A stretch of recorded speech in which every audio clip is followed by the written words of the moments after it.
What if I told you Jesus came to abolish religion? What if I told you getting you to vote Republican really wasn't his mission?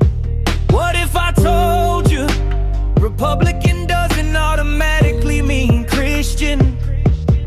And just because you call some people blind doesn't automatically give you vision. I mean, if religion is so great, why has it started so many wars? Why does it build huge churches but fails to feed the poor?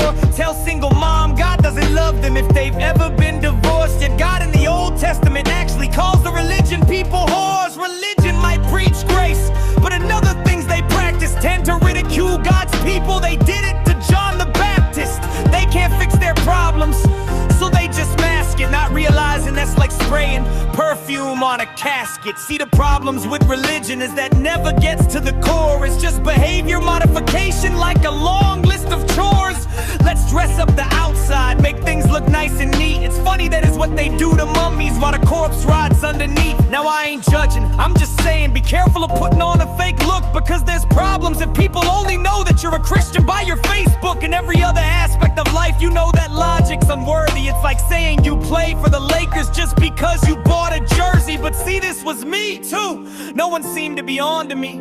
I was acting like church kid while addicted to pornography. See, on Sunday I go to church, but on Saturday getting faded, acting as if I was simply created to have sex and get wasted. Spend my whole life putting on this facade of neatness. Now that I know Jesus, I boast in my weakness. If grace is water, then church should be an ocean, cause it's not a museum for good people, it's a hospital for the broken.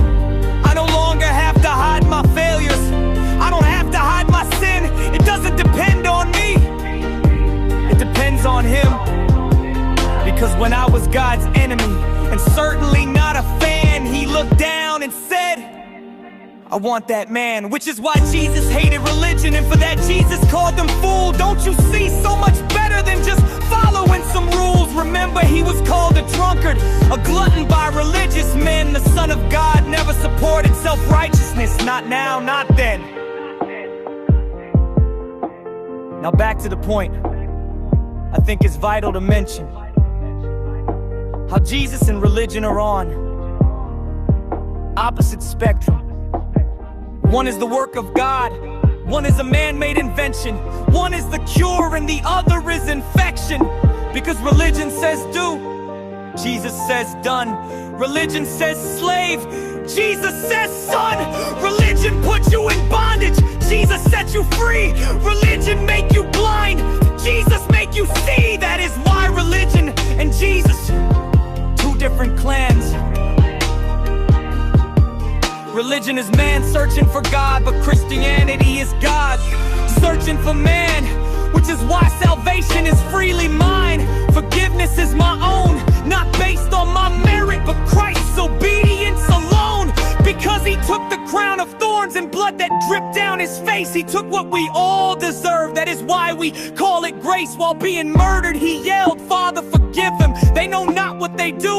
Cause when He was dangling on that cross, He was thinking of you. He absorbed all your sin and buried in the tomb. Which is why I'm kneeling at the cross now, saying, come on, there's room for no religion. I hate it, in fact I literally resent it. Cause Jesus said it is finished. I believed He meant it.